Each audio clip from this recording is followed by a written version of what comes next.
Throughout this practice, we're going to start in Virasana, sitting on the heels. If this doesn't feel comfortable, feel free to come to Sukhasana, cross-leg pose. Bringing the palms to heart center. Good, eyes are closed, pull the shoulders back. Being mindful of the warmth, the energy in the palms, and letting that spread throughout the entire body.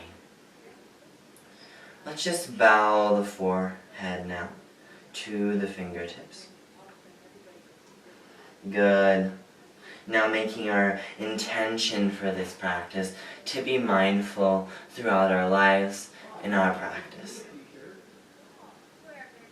Letting that spread out into the universe with the breath. Good. The hands come down now. And let's walk the fingertips forward into a child's pose. Immediately feeling the body in the earth and letting it melt. Feeling the breath in the pose. The breath running through the body.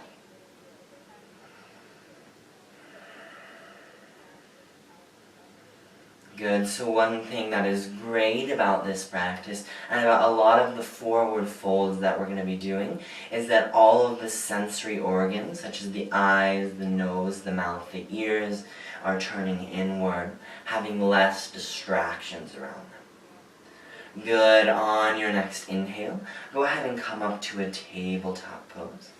Shoulders are over the wrists, hips are over the knees. Good, finding a gentle engagement in the lower belly button. Find your breath and inhale, come into a cow pose. Lengthen the collarbone, gaze a little bit more forward. Good, exhale, rising through the belly button, cat pose. Feeling that roundedness in the spine, being aware of it. Good, inhale, cow with the breath. Press the fingertips down. Exhale, cat.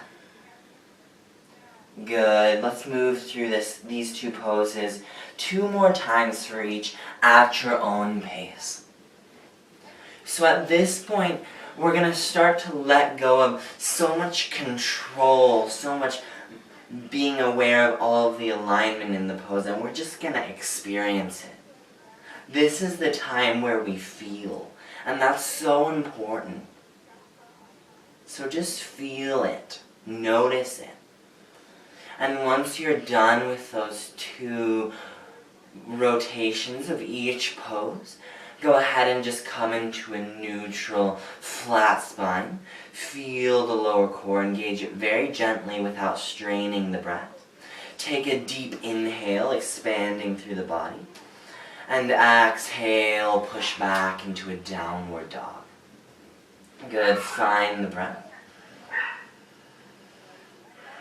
Good. Since it's probably your first downward dog of the day, feel free to walk out the heels, bend one leg and the other. Just do anything that feels natural for the body. One thing important about having a mindful practice is that you become aware of areas that need attention. Good. On your next inhale, come forward into a plank pose. Shoulders are over the wrists, tucking the tailbone. Good, lengthen the neck. And exhale, lower down through Chaturanga. Good, all the way to the belly. And we'll come into a very gentle Bhujangasana, cobra pose. The wrists are under the elbows, so we have an L shape in the arm. Pull the heads of the arm bones back. And maybe take the gaze a little bit more forward. Good, notice the feet and press them down. See if you can get all of the toes on the mat. Good, tucking the toes now and pushing back to a downward dog on your exhale. Immediately coming to that flow of the breath. The breath guides us through this practice. It is a very mindful tool. On your next exhale, go ahead and drop the knees and push back into a child's pose. Noticing how this child's pose feels different than the first one we did. Good. 3 more breaths here.